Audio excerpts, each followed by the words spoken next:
Hello and welcome back to the David67 Celtic News channel, a second wee video of Sunday morning. This is going to be a wee brief pre-match update for the Dundee v Celtic match, which will be live on Sky 3 o'clock this afternoon.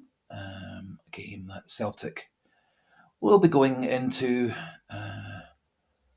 likely still top of the table unless Rangers thrash St Mirren in the game before, and I'm quite hopeful that St Mirren actually will do well against Rangers and maybe steal a point off them to help them in their fight for the fifth place in the league, which gets them into European qualifying. However, as always, everything relies on Celtic doing their best, playing to their best form, and if they do, they will beat Dundee later this afternoon. Now, I live fairly close to Dundee on the east coast, and the weather here is beautiful and sunny.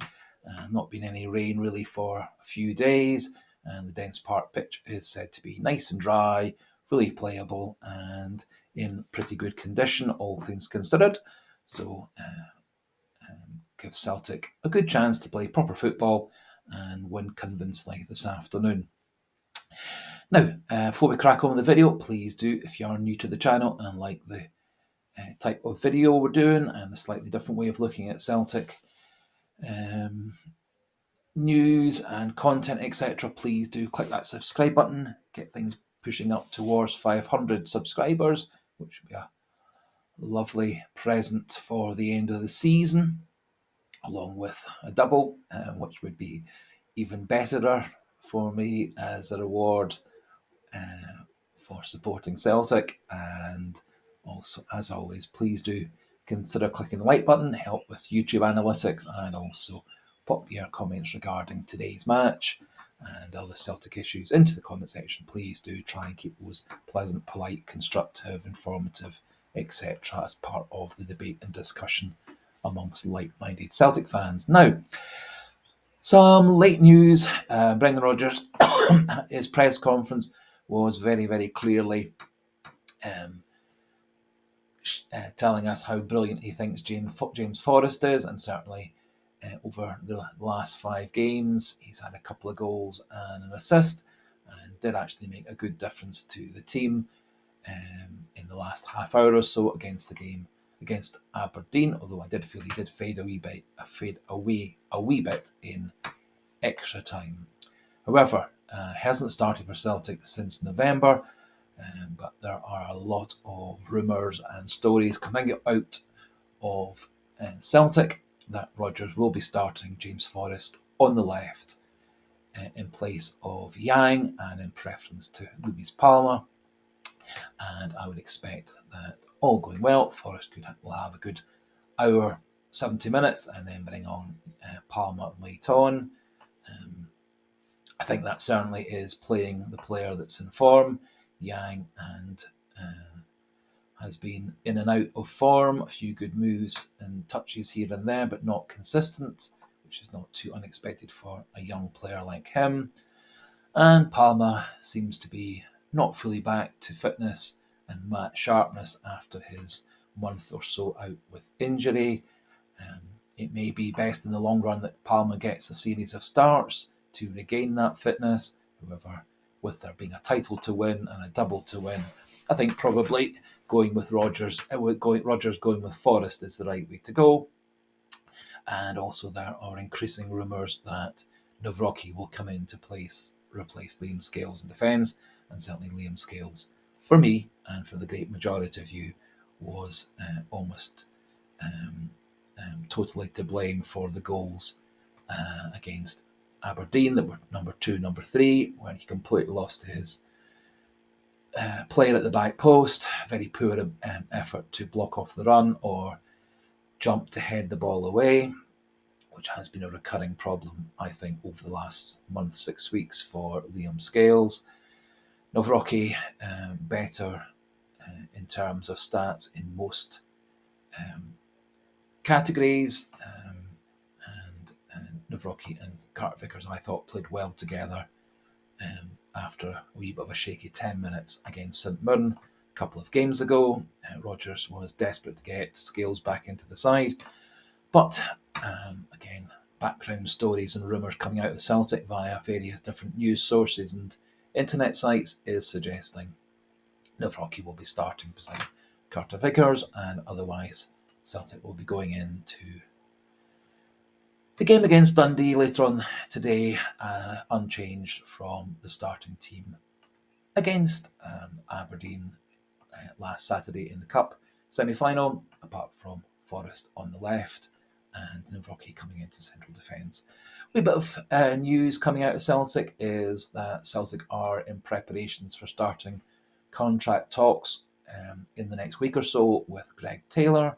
His contract runs out in June 2025, and the indications are that he will be signing a 3-year contract, taking him up to 2027, which seems a good option.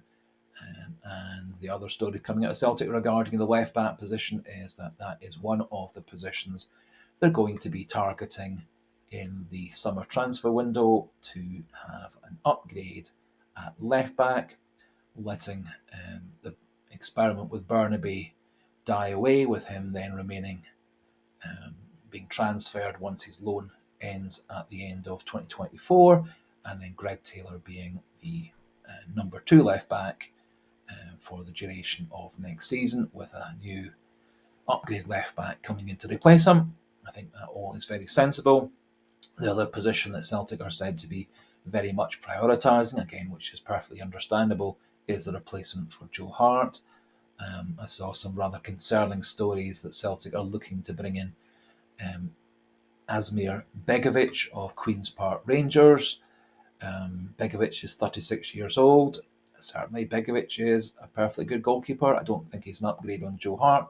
He's pretty much the same age as Joe Hart, and so I think that would be a backward step.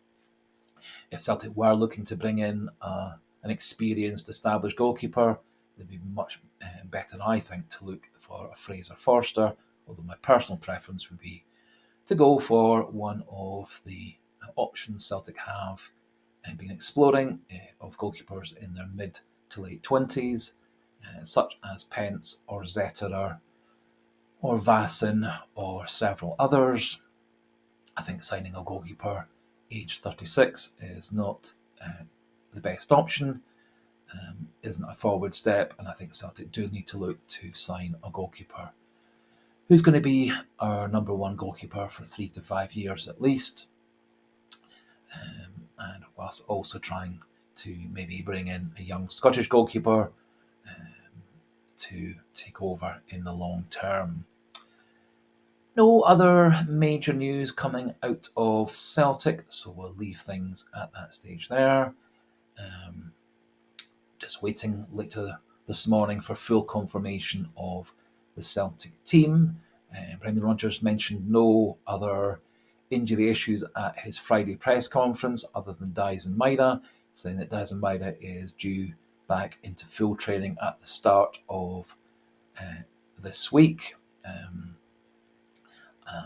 From what he was saying, I think coming back for the Hearts game would be a bit early, and so I think he's looking at getting Maeda back into the team for the Rangers match the following weekend, and for him to do his usual tormenting, torturing job on Tavernier, the Rangers captain and right back, which obviously in the last game against them, which we ended up as a 3-3 draw, caused Tavernier to make a catastrophic error right at the start of the game, and Maeda capitalised to put Celtic 1-0 up. Sadly, we didn't hold on to that lead and ended up drawing due to yet another late added time goal, which has been a recurring disappointing theme all season. However, hopefully this afternoon in sunny Dundee, Celtic will put on a nice convincing performance, get a 3-4 victory,